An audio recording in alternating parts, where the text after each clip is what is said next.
जय हिंद साथियों, स्वागत है आपका self study classes Vishwamit Jain YouTube channel में। दोस्तों, हिंदी साहित्य की आज हम बहुत बढ़िया और फनी ट्रिक लेकर के आए। ठीक है, अभी तक हमने बहुत सारी वीडियो में हिंदी साहित्य अकादमी से पुरस्कृत जितनी भी रचनाएं थी उनको पढ़ा है ना। अब हमें पढ़ना है दोस्तों व्यास सम्मान। व्यास सम्मान जिन रचनाओं को मिला है वो रचनाएं भी आपके लिए बहुत ही महत्वपूर्ण होता है। ठीक है, तो जितनी रचनाएं हैं व्यास सम्मान से सम्मानित है ना, जिनको व्यास सम्मान मिला है वो हम आपको याद करवा रहे हैं। सभी लोग वीडियो को लाइक करेंगे और शेयर अवश्य करेंगे। ठीक है, इससे पहले मैंने बहुत सारी चीज़ें आपको याद करवाई हैं है ना, वो वीडियो जरूर देखें। ये 21वां पार्ट है हिंदी साहित्य में ट्रिकी वीडियो का। ठीक है, और जो भी साथी सब्सक्राइब नहीं कर पाए या बेल आइकन को नहीं दबाया है वो दबा दें।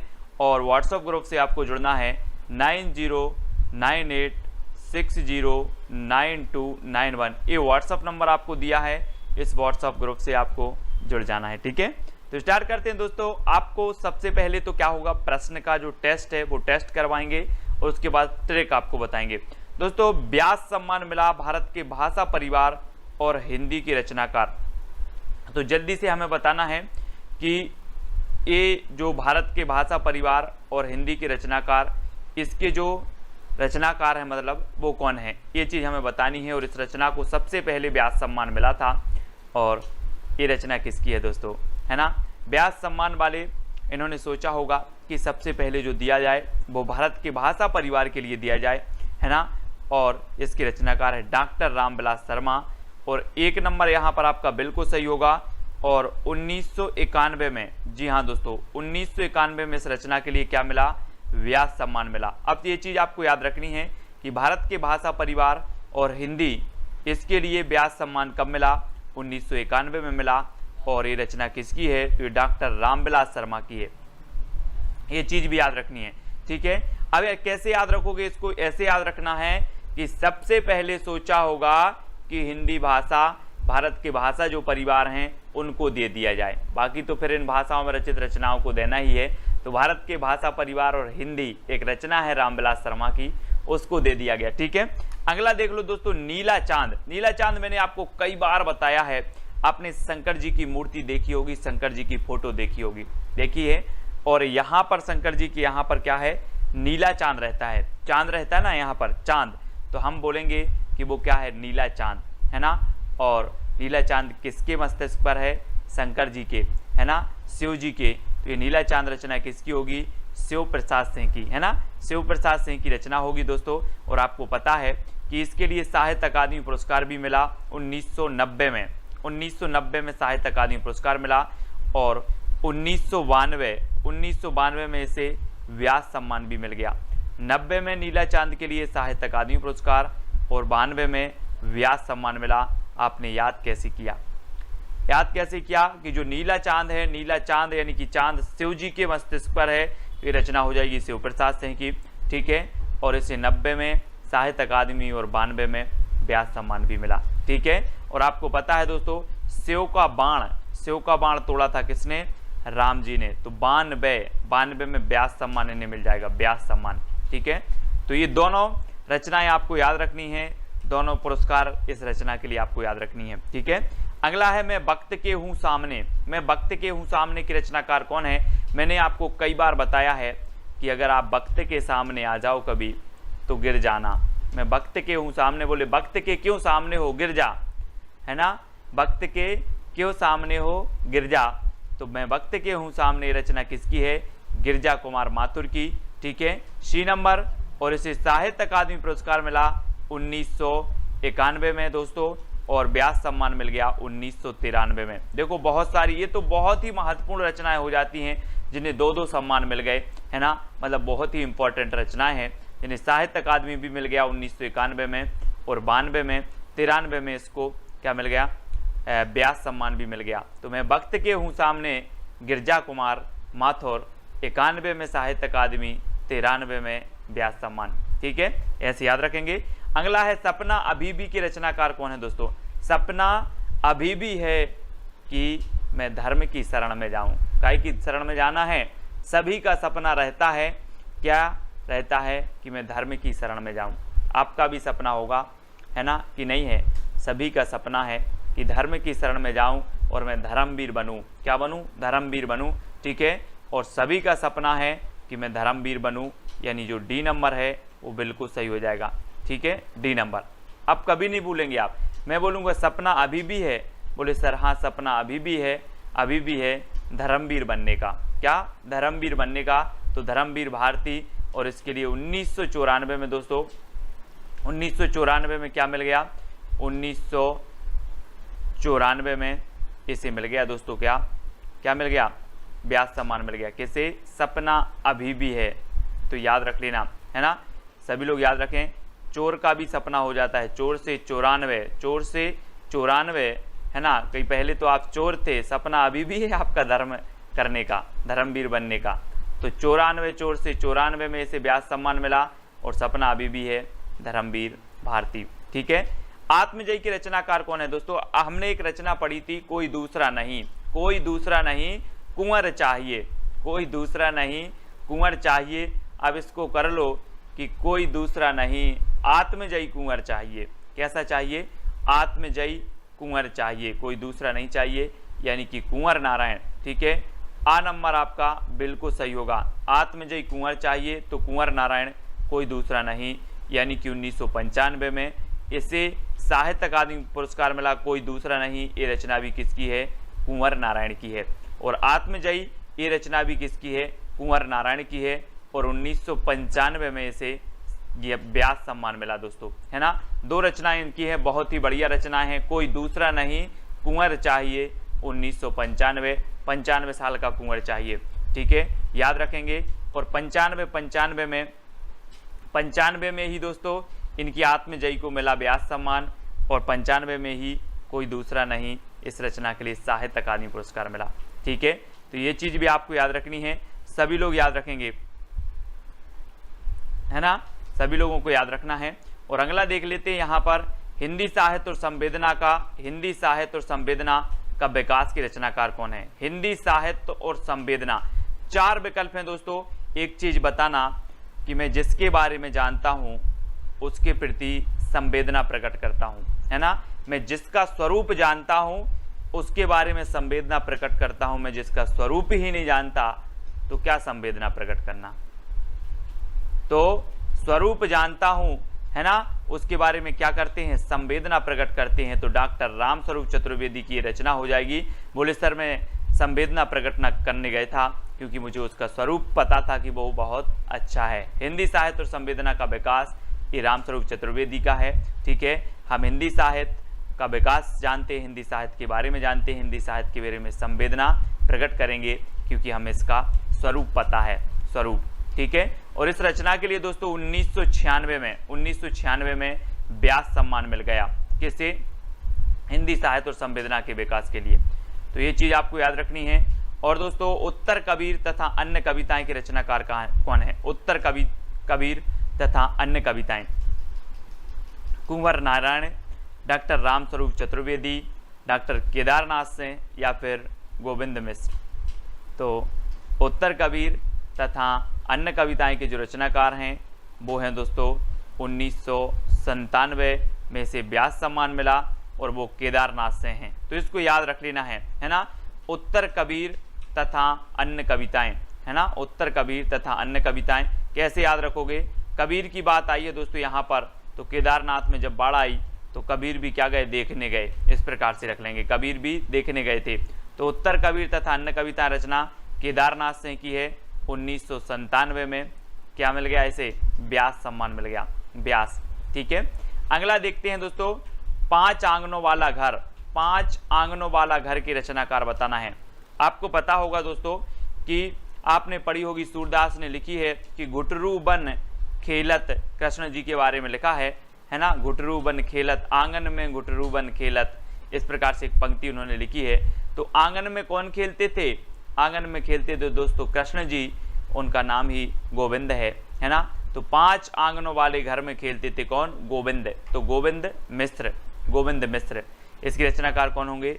गोविंद मिश्र। मैं कभी भी आपसे पूछूंगा 5 आंगनों वाला घर, बोले सर 5 आंगनों वाले घर में तो गोविंद खेलते थे, है ना, गोविंद खेलते थे, यानी गोविंद मिश्र। और इसे 1998 में दोस्तों क्या मिल गया? व्यास सम्मान मिल गया। 98, ठीक है, 98 में क्या मिल गया, व्यास सम्मान। विश्रामपुर का संत, जी हाँ दोस्तों, अब एक चीज बताना कि जब माँ का लाल थक जाता है, जब माँ का लाल थक जाता है तो माँ बोलती है विश्राम कर ले। क्या बोलती है, विश्राम कर ले। तो विश्रामपुर का संत कौन होगा, कोई लाल ही होगा दोस्तों, लाल होगा, यानी कि श्रीलाल शुक्ल की रचना है विश्रामपुर का संत। कई बार पूछी गई है। राग दरबारी भी आपको रचना पता होगी दोस्तों, श्रीलाल शुक्ल जी की, है ना, और श्रीलाल शुक्ल की एक रचना है, कई बार पूछी गई, विश्रामपुर का संत, है ना। माँ किससे बोलेगी, लाल से बोलेगी कि विश्राम कर ले, तो लाल से श्रीलाल शुक्ल, ऐसे याद रखेंगे। और दोस्तों 1999 में इसे व्यास सम्मान मिला, है ना, व्यास सम्मान मिला, ये चीज भी आपको याद रखनी है। और लाल विश्राम नहीं करता, बोले 99 का फेर है, मैं विश्राम नहीं करूंगा। क्या नहीं करूंगा, विश्राम, तो 99 का फेर है, याद रख लेना। और विश्रामपुर का संत श्रीलाल शुक्ल की रचना हो जाएगी, व्यास सम्मान 1999। पहला गिरमिटिया के रचनाकार कौन है, पहला गिरमिटिया, जी हाँ दोस्तों। अब दोस्तों याद रख लेना, 2 सेकंड में आप अपने उत्तर को तो बताना। यहां पर दिया है गिर, तो उत्तर में भी क्या आना चाहिए, गिर, है ना। तो ये देखो गिरिराज किशोर, गिरमिटिया, पहला गिरमिटिया गिरिराज किशोर, है ना। तो ये तो उत्तर में आपको गिरिराज किशोर समझ में आ गया। और 2000 में जो है क्या है, ये रचना को व्यास सम्मान मिला था, पहला गिरमिटिया, है ना। बोले पहला गिरमिटिया मैंने 2000 रुपये में खरीद लिया, क्योंकि वो क्या हो गया था, गिर गया था, तो गिरिराज किशोर, है ना, पहला गिरमिटिया गिर गया था जो मैंने 2000 रुपये में खरीदा था, इस प्रकार से। तो गिरिराज किशोर इसके रचनाकार होंगे, 2000 में से व्यास सम्मान मिल जाएगा, ठीक है। अगला है दोस्तों आपका आलोचना का पक्ष के रचनाकार कौन है, आलोचना का पक्ष, इसके रचनाकार बताना है, कैलाश वाजपेयी, डॉक्टर रमेश चंद्र शाह, चित्रा मुदगल या फिर गिरिराज किशोर। तो आलोचना का पक्ष को आपका बिल्कुल सही आंसर होगा रमेश चंद्र शाह, जी हाँ दोस्तों, डॉक्टर रमेश चंद्र शाह इसके रचनाकार हैं। बहुत ही बढ़िया रचना है ना। और इसे 2001 में क्या मिला, 2001 में इसे दोस्तों व्यास सम्मान मिल गया, आलोचना का पक्ष, ठीक है, रमेश चंद्र शाह, ऐसे भी आपको याद रखना, शाह, ठीक है, रमेश चंद्र शाह, है ना, याद रखेंगे। अगला है दोस्तों पृथ्वी का कृष्ण पक्ष की रचनाकार कौन है, पृथ्वी का कृष्ण पक्ष। दोस्तों पृथ्वी पर चाहे कृष्ण पक्ष हो चाहे शुक्ल पक्ष हो, लेकिन शंकर जी ने तो अपना जो तपस्या की वो कहाँ पर की, कैलाश पर्वत पर, कैलाश पर्वत पर। बोले कि पृथ्वी पर चाहे शुक्ल पक्ष हो चाहे कृष्ण पक्ष हो, मैं तो अब कैलाश पर्वत पर तपस्या कर रहा हूँ, ठीक है। तो पृथ्वी के कैलाश पर्वत पर तपस्या की श्री कृष्ण ने, और चाहे कृष्ण पक्ष हो या शुक्ल पक्ष, कैलाश पर्वत पर ही की, तो कैलाश वाजपेयी। पृथ्वी का कृष्ण पक्ष कैलाश पर्वत पर, यानी कि कैलाश वाजपेयी, है ना। याद रखेंगे इस प्रकार से कि पृथ्वी का कृष्ण पक्ष कैलाश पर्वत पर, है ना, तो कैलाश वाजपेयी रचनाकार हो जाएंगे। और 2002 में से क्या मिल गया, इसे मिल गया व्यास सम्मान 2002 में, ठीक है, याद रखना, है ना। अब आप बोलोगे सर एक कैलाश पर्वत शंकर जी गए थे, एक आध और होता, 2 होते 2 तो मैं भी चला जाता, है ना। तो 2 होते तो 2002 कैलाश वाजपेयी की रचना पृथ्वी का कृष्ण पक्ष को इसे व्यास सम्मान से सम्मानित किया गया। अब दोस्तों अगला बताना है आपको, आबा के रचनाकार कौन है, आबा, कैलाश वाजपेयी, डॉक्टर रमेश चंद्र शाह, चित्रा मुदगल या फिर गिरिराज किशोर। 2 दिए जाते सेकंड, 2 सेकंड आपको दिए जाते हैं दोस्तों। आबा से आपको नहीं लग रहा, आमा, आमा, आबा, आबा, और आबा का हमें क्या बनाना है, चित्र बनाना है। मैं आपसे बोलूं आमा का चित्र बना देना, आमा, ठीक है, आमा, आम या आमा या आबा, इस प्रकार से। तो इसका क्या बनाना है, हमें चित्र बनाना है, चित्र, ठीक है। तो चित्र बनाना है आबा का, तो चित्रा मुदगल, आबा की रचना, आबा जो रचना है वो किसकी है, चित्रा मुदगल की, क्योंकि आबा का हमें क्या बनाना है, चित्र बनाना है। और इसे 2003 में क्या मिला दोस्तों, व्यास सम्मान मिल गया। और चित्र आपको कितने बनाने हैं, 3 चित्र बनाना है आबा के 3 चित्र बनाना है, तो चित्रा मुदगल, और 3 बनाना है तो 2003 में इसे व्यास सम्मान से सम्मानित किया गया। अगला देख लेते हैं दोस्तों, कठगुलाब के रचनाकार कौन है। 4 विकल्प हैं, 2 सेकंड में आप अपने उत्तर का चयन करेंगे और एक चीज बताएंगे दोस्तों कि जो गुलाब होता है, गुलाब वो कैसा होता है, कठोर होता है कि मृदुल होता है, जल्दी से बताएं, है ना। गुलाब की पहचान दोस्तों मृदुल से की जाती है, यानी कि बहुत मलिन, है ना, बहुत मृदुल है। तो गुलाब आया यहाँ पर, कठगुलाब, और ये रचना हो जाएगी किसकी, मृदुला गर्ग, है ना, मृदुला गर्ग, ठीक है। तो याद रख लेना। और 2004 में दोस्तों, 2004 में क्या मिला इसे, व्यास सम्मान मिला। और आप 1 नहीं, 2 नहीं, 3 नहीं, 4 लोगों को भी गुलाब दोगे तो उनका मन कैसा हो जाएगा, मृदुल हो जाएगा, मृदुल हो जाएगा, ठीक है। 4 को नहीं देना है, देना तो एक ही को है, ठीक है। लेकिन अगर आप 4 को गुलाब दोगे तो क्या हो जाएगा, मन मृदुल हो जाएगा। और 2004 में इसे व्यास सम्मान मिला। ऐसे भी याद रखना कि सर मैंने गुलाब दिया 4 लोगों को और 4 लोगों का मन मृदुल हो गया, ठीक है। तो 4 में मृदुला गर्ग की कठगुलाब रचना को कथा सतीसर, जी हाँ दोस्तों, कथा सतीसर की रचनाकार बताना है। और आपने सुना होगा दोस्तों, इतिहास में आप पढ़ते हो, हमने ऐसी कई चांद सी रानियों का, चांद सी चेहरे वाली रानियों का क्या सुनी है, सती होने की कथा सुनी है कि नहीं सुनी है, बिल्कुल सुनी है। अब आप नहीं बताएंगे कि नहीं सुनी। जौहर आपने सुनी होगी, सती हो गई बोले, है ना। ऐसी चांद सी रानी थी, क्या हो गई, सती हो गई, उनकी कथा आज हम सुनते हैं, है ना।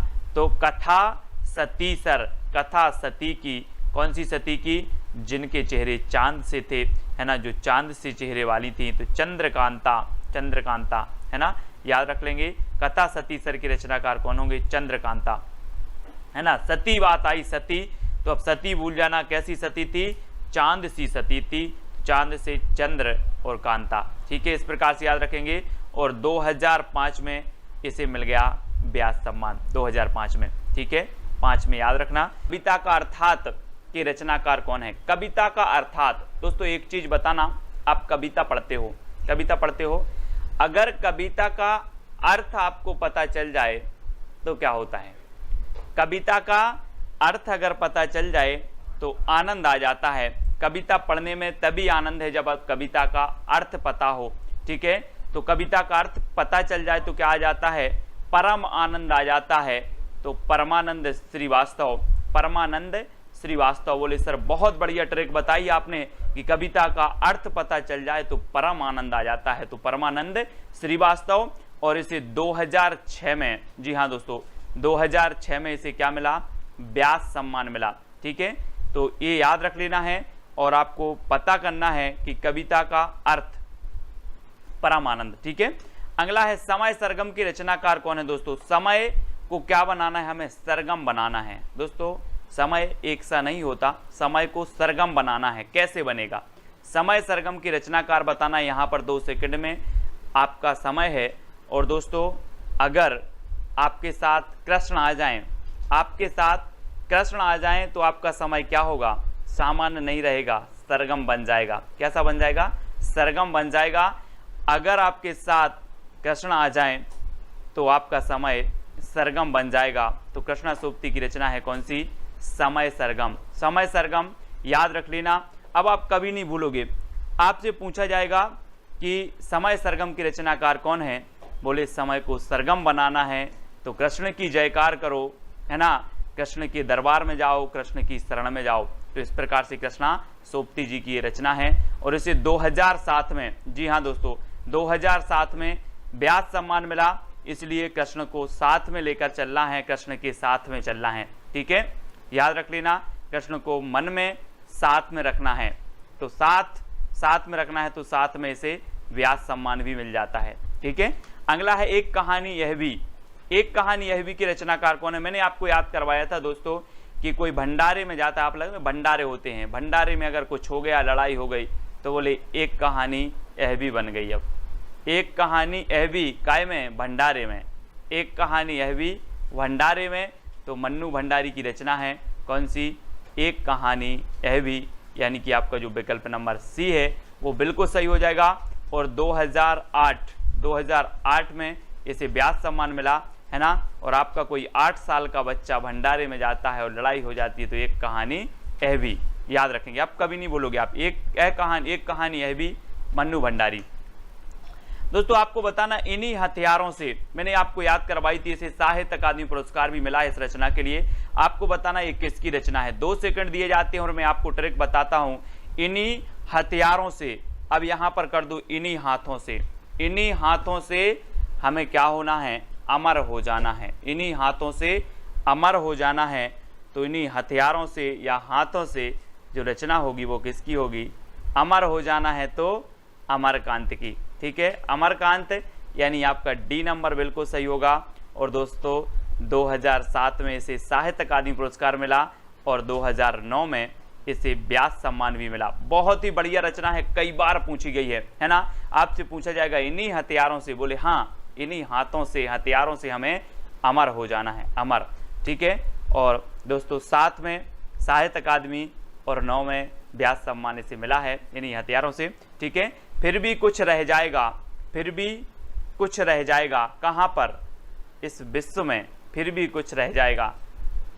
कोरोना चल रहा है दोस्तों, फिर भी कुछ रह जाएगा है विश्व में। आपको क्या लग रहा है, फिर भी कुछ रह जाएगा, कहाँ पर, विश्व में।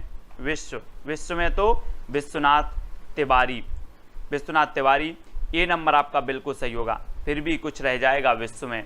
और 2010 में इसे सम्मान मिला है, कौन सा, व्यास सम्मान। विश्व में फिर भी कुछ रह जाएगा, ऐसे कर लेंगे, विश्व में फिर भी कुछ रह जाएगा, 2010 व्यास सम्मान। ठीक है, आम के पत्ते के रचनाकार तो कौन है दोस्तों, आम के पत्ते, आम के पत्ते बताना है इसके रचनाकार कौन है। और 4 विकल्प हैं। और आपने देखा होगा दोस्तों, जब कथा होती ना, कथा होती है, राम कथा हो रही, बोले राम कथा हो रही है, और आप देखते हैं दरबार में आम के पत्ते लगाते इस प्रकार से माला बना के, है ना। आम के पत्ते भी सोचते हैं कहीं राम के दरस हो जाएं, है ना। क्या सोचते हैं, आम के पत्ते भी सोचते हैं राम के दरस हो जाएं। तो आम के पत्ते के रचनाकार कौन होंगे, रामदरस मिश्र। रामदरस मिश्र यानी कि जो आपका वी नंबर है वो बिल्कुल सही हो जाएगा, है ना। आम के पत्ते क्या कल्पना करते हैं, राम के दरस हो जाएं। दोस्तों ये चीज़ आप कभी को मिल जाए, बोले आम के पत्ते करते हैं, तो कभी कल्पनात्मक कहानी बना के, कविता बना के आपको पेश कर देगा। तो आम के पत्ते क्या सोचते हैं, राम के दरस मिल जाएं। और 2011 में इसे व्यास सम्मान मिल गया आम के पत्ते के लिए। बहुत ही बढ़िया रचना है, कई बार पूछी भी गई है। अगला है ना भूतो ना भविष्यति। हम बोलते ना कि ना भूत में हुआ है ना भविष्य में होगा, वैसा हो गया है। ना भूतो ना भविष्यत की रचनाकार कौन होंगे। तो 4 विकल्प हैं दोस्तों, और आपका बिल्कुल सही आंसर होगा नरेंद्र कोहली, है ना। कोहली क्रिकेट टीम के हैं, कप्तान हैं, और इन्होंने ऐसा कर दिया कि ना भूत में हुआ और ना भविष्य में, है ना। ना भूतो ना भविष्यत, बोले इंडिया टीम को ऐसा कप्तान ना भूत में मिला ना भविष्य में, तो ना भूतो ना भविष्यत, ये कौन हो जाएंगे, नरेंद्र कोहली। कोहली याद रख लेना, कोहली, नरेंद्र कोहली इसके रचनाकार हैं। और 2012 में क्या मिल गया, साहित्य, इन्हें व्यास सम्मान मिल गया, ना भूतो ना भविष्यत, 2012 नरेंद्र कोहली। ठीक है, इस प्रकार से। और दोस्तों आपको बताना भी है कि सर ये वाली ट्रिक अच्छी लगी। लास्ट में मैं आपको एक चैलेंज प्रश्न देता हूं, उसके साथ ही आपको ट्रिक भी बतानी होती है कि कौन सी ट्रिक आपको सबसे अच्छी, सबसे फनी लगी। ठीक है, व्योमकेश दरवेश के रचनाकार कौन है दोस्तों। हिंदी साहित्य वाले स्टूडेंट हैं तो पर्यायवाची शब्द सभी को आते हैं लगभग। अब यहाँ पर देखो कि व्योम, व्योम मतलब क्या होता है, आकाश। व्योम मतलब होता है आकाश। और दोस्तों एक चीज बताना कि जो ये आकाश है हमारे भारत में बस है कि अमेरिका में भी है, सब जगह है ना पूरे विश्व में, कि नहीं बोले अमेरिका में नहीं है सर आकाश, तो भारत में बस है। पूरे विश्व में आकाश है। और व्योम मतलब होता है आकाश, तो व्योमकेश दरवेश ये रचना किसकी होगी, व्योमकेश दरवेश ये रचना बतानी है। और ये रचना होगी विश्वनाथ त्रिपाठी की, है ना। विश्व में क्या है, व्योम फैला है, व्योम यानी कि आकाश फैला है, तो विश्वनाथ त्रिपाठी इसके रचनाकार होंगे। और 2013 में क्या है, इसे व्यास सम्मान मिला है। ठीक है, व्यास सम्मान तो याद रख लेना है। और 13 व्यास पूछ लेना आकाश से कि 13 व्यास कितना है, 13 व्यास कितना है, क्योंकि आकाश है दोस्तों, आकाश, और इसका ये व्यास देखना है। यहाँ से आप लेते हो यहाँ तक त्रिज्या, और जब ये यहाँ तक पहुँच जाते तो इसे व्यास कहते, व्यास। और इसे पूछ लेना कि 13 व्यास क्या है, 2013 से 2013 और व्यास सम्मान मिल गया। व्योमकेश दरवेश को, विश्वनाथ त्रिपाठी इसके रचनाकार हैं। ठीक है, प्रेमचंद्र की कहानियों का काल क्रमानुसार अध्ययन के रचनाकार कौन है? दोस्तों बहुत सारे किशोर बोलते हैं, बहुत सारे किशोर बोलते हैं कि सर प्रेमचंद की कहानियों का क्रमबद्ध अध्ययन करवाओ, क्रमबद्ध अध्ययन करवाओ, बहुत सारे किशोर बोलते हैं। तो कौन होंगे प्रेमचंद की कहानियों का काल क्रमानुसार अध्ययन? कौन होंगे रचनाकार? किशोर बोलते हैं तो कमल किशोर गोयनका, कमल किशोर गोयनका। ठीक है, अब कभी नहीं भूलना 2014 में इसे व्यास सम्मान दिया गया, किसे? प्रेमचंद की कहानियों का काल क्रमानुसार अध्ययन के लिए, और ये रचना है कमल किशोर गोयनका। और बहुत सारे किशोर बोलते हैं कि क्रमबद्ध अध्ययन करवाओ सर प्रेमचंद की कहानियों का क्रमबद्ध अध्ययन, है ना, तो कमल किशोर। अगला है क्षमा के रचनाकार कौन है? दोस्तों 4 विकल्प हैं। और दोस्तों आपको पता होगा, शायद आपने जैन धर्म पढ़ा होगा, जैन धर्म में एक धर्म होता है क्षमा धर्म, क्षमा धर्म होता है ना। कहते हैं कि क्षमा धर्म सबसे बड़ा धर्म है, और क्षमा कौन से धर्म में होता है? जैन धर्म में होता है। तो अब क्षमा धर्म का पालन कोई जैन ही करेगा, तो सुनीता जैन, है ना, ये रचना है सुनीता जैन की, और एक खंड काव्य है, ये चीज़ भी याद रखनी। और 2015 में क्या मिला? इसे ज्ञान व्यास सम्मान मिल गया। तो आप कभी नहीं भूलना, मैंने बोला क्षमा, तो आप देख लेना कि क्षमा तो जैन धर्म का एक धर्म है ना, तो याद रख लेना। और जैन का है तो सुनीता जैन की ये रचना है, एक खंड काव्य है, 2015 में जिसे व्यास सम्मान मिला। ठीक है, अगला है काटना समी का वृक्ष पद्म पंखुड़ी की धार से, काटना समी का वृक्ष पद्म पंखुड़ी की धार से, इसके रचनाकार कौन है दोस्तों? तो याद रख लेना है। अब यहां से एक चीज कर देना, काटना समी का स्वर, काटना समी का सुर पद्म पंखुड़ी की धार से, ऐसे याद करना है। काटना समी का सुर पंखुड़ी की धार से, काटना समी का सुर पंखुड़ी की धार से, तो सुर से हो जाएंगे आपके सुरेंद्र वर्मा, है ना। काटना समी का सुर पंखुड़ी की धार से, तो सुर से क्या हो जाएगा? सुरेंद्र वर्मा की रचना है। और इसे 2016 में कौन सा सम्मान मिला? व्यास सम्मान मिला। ठीक है, याद रख लेना। कैसे याद रख लोगे? काटना समी का सुर पंखुड़ी की धार से, समी, समी का सुर, सुर से सुरेंद्र वर्मा। ठीक है, अगला देखते हैं दोस्तों, दुखम सुखम की रचनाकार कौन है? दुखम सुखम की रचनाकार बताना है। और 4 विकल्प हैं, बहुत ही बढ़िया रचना है, कई बार पूछी गई है। और दोस्तों इसका सही उत्तर क्या हो जाएगा आपको कमेंट में लिखना है। और मैं एक बहुत अच्छी चीज़ आपको बता रहा हूँ कि जिसको माँ की ममता मिल जाए, जिसको माँ की ममता मिल जाए, उसके सारे दुखम सुखम में बदल जाते हैं। क्या हो जाते हैं? जिसको माँ की ममता मिल जाए, उसके दुखम सुखम में बदल जाते हैं। अब याद रख लेना, आप कभी नहीं भूलोगे, है ना। बोले माँ की ममता अगर मिल जाए तो दुखम सुखम में बदल जाते हैं, सुखम में। तो याद रख लेना, ममता कालिया, ममता कालिया इसके रचनाकार हैं, यानी आ नंबर आपका बिल्कुल सही हो जाएगा। और 2017 में जो है इसे मिला दोस्तों व्यास सम्मान। कब मिला? 2017 में। ठीक है, तो याद रख लेना, किसी किसी को दोस्तों बोले बचपन से बिछड़ गए और 17 साल के हुए तब माँ की ममता मिली, है ना। 17 साल के हुए तो 2017 में व्यास सम्मान मिला। और ये तो बहुत बढ़िया ट्रिक है ना, कि माँ की ममता मिल जाए तो सारे दुखम सुखम में बदल जाते। तो दुखम सुखम रचना ममता कालिया। ठीक है, जितने लोग उतने प्रेम की रचनाकार कौन है दोस्तों? जितने लोग उतने प्रेम करते हैं, है ना, ऐसे याद कर लो, है ना। कैसे याद करोगे? जितने लोग उतने प्रेम करते हैं। और कैसे करते हैं? जुगाड़ से करते हैं। कैसे करते? जुगाड़ से। तो लीलाधर जगूड़ी, लीलाधर जगूड़ी याद रख लेना, जितने लोग उतने लोग प्रेम करते हैं। कैसे? जुगाड़ से। तो लीलाधर जगूड़ी। ठीक है, बी नंबर आपका बिल्कुल सही हो जाएगा, बी नंबर लीलाधर जगूड़ी आपका सही है। आप कभी भी पूछा जाएगा आपसे कि जितने लोग उतने प्रेम, जितने लोग उतने प्रेम करते हैं जुगाड़ से, यानी कि बी नंबर आपका सही होगा। और 2018 में इसे क्या मिला? व्यास सम्मान मिल गया। ठीक है, व्यास सम्मान मिल गया। और अगली रचना है कागज की नाव के रचनाकार कौन है दोस्तों? बचपन में आपने बहुत कागज की नाव, है ना, पानी गिरा और आपने कागज की नाव बनाई और निकाल दी। बहुत चलाई है कागज की नाव, है ना। और कागज की नाव के रचनाकार अब यहाँ पर पूछ लिया गया है। तो दोस्तों कागज की नाव के जो सिरा होते हैं यहाँ पर, एक सिरा ए और एक सिरा ए, देखो इस सिरा बहुत बढ़िया होते हैं दोस्तों, सिरा।